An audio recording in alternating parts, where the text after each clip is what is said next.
Well, we know for a fact from millions and millions of people having out-of-body experiences and near-death experiences that the biological brain is not the source of consciousness, that we continue beyond the biological brain. And that's important because, in other words, we know we continue. And if we continue, then we should be planning for the rest of our existence. Everybody thinks of death as the end, and it's actually the beginning of a whole new life for all of us. There's 8 billion people on the planet, 8 billion. And most of them have no knowledge whatsoever of what awaits them for the rest of their existence. And you also recommend cremation, which is interesting because that's not common in the West. It's much more common in the East, but why is that? I think it eliminates any remaining attachments to the body. Most people, unfortunately, are very attached to their biological body, even though it's a very temporary vehicle.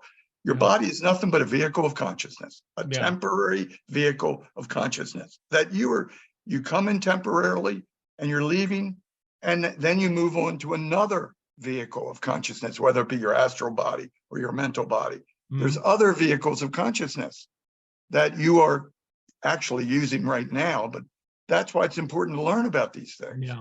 Everyone is transitioning to a different vehicle of consciousness, and it's important to let go of the old one. And one of the best ways to let go of all attachment, it's about letting go of attachments. Many people after death, unfortunately, if I've witnessed this firsthand in my out-of-body experiences, unfortunately, many people are still attached to their old life and their own, let's just say their old life. And they hang around their loved ones. They hang around. I mean, it's a sad state because they're not spiritually moving forward. They're just reliving the same day.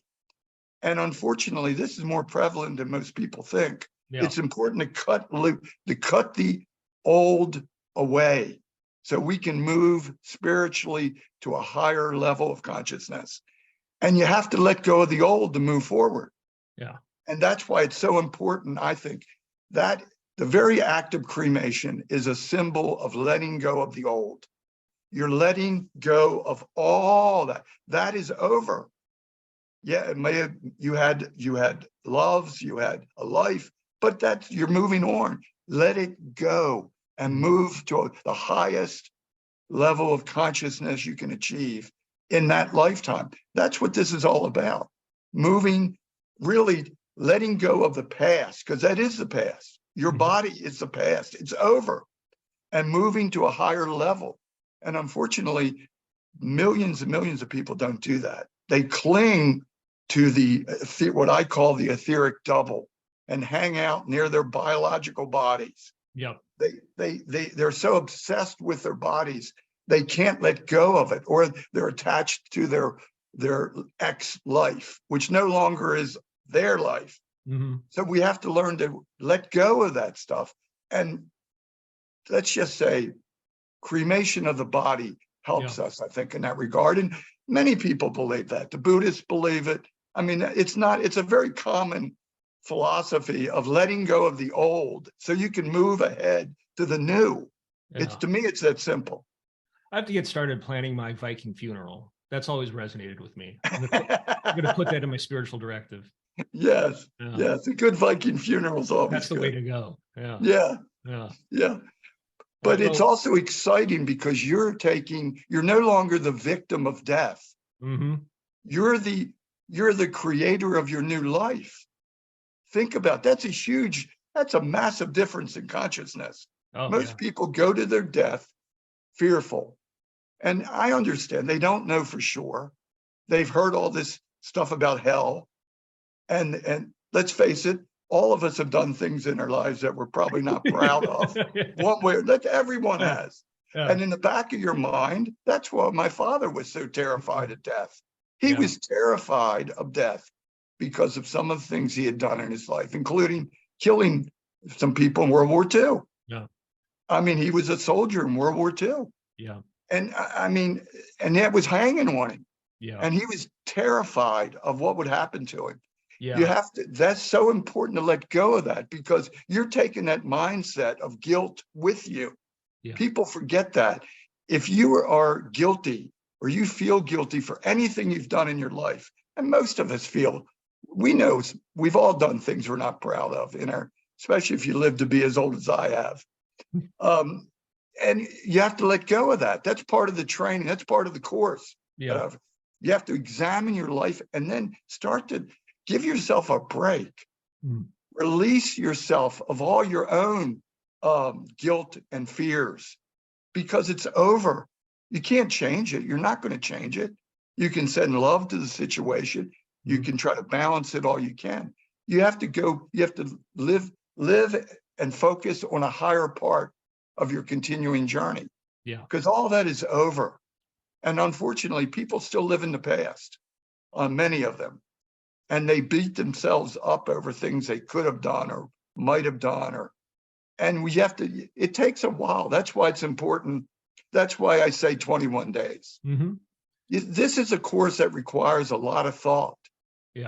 Because you have to examine yourself and do it clearly and objectively. No, you can't sugarcoat this course. Or you won't get what you need out of it.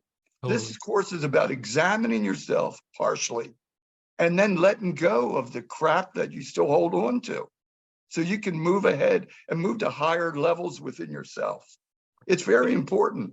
Self-examination is a big part of this this online course. And you thought through it very clearly in great detail. And I think that self-examination is also part of what allows for some grace, because that's ultimately what we need to let go, right? I mean, we all have to. Yeah, we have to. Yeah, I mean, acknowledge it. If you're holding on, everybody's holding on to something. I should have did this. I should have did that. It's human nature. We all do it. We've all made mistakes in our lives. Just accept it. Yeah, I could have done better there, but I forgive myself. Yes, and that's the key. I forgive myself. I was not as informed or enlightened as I should have been at that point. But now I know better. I forgive myself for being stupid. That's really what it comes down to. We make stupid decisions because most of the time we don't know any better. And now it gives you a chance to examine your own life and go, I forgive myself for these things that I've done that I could have done better, and let go. And then not only forgive yourself, but then let go. Don't hang on to it anymore, because that's what limits us in the afterlife. People really limit. There's no external force, and this is important. There's no external force limiting our progression after death. It's only us and the way that we perceive us and the thoughts that we have about us. And it's important that that's why this course makes you think about your past and how you can resolve these issues and move beyond them, and just flat out forgive yourself and forgive others that may have, you feel may have done things about you. You got to let all that go. And just, it's important if you want to move to a higher state of consciousness within yourself, which is what this course is really about. A higher state of consciousness you can achieve, the more, let's just say, the highest level of reality you will experience. So it's all about your own inner work. And that's why this is 21 days. Well stated. Once again, the course is called Our Incredible Journey.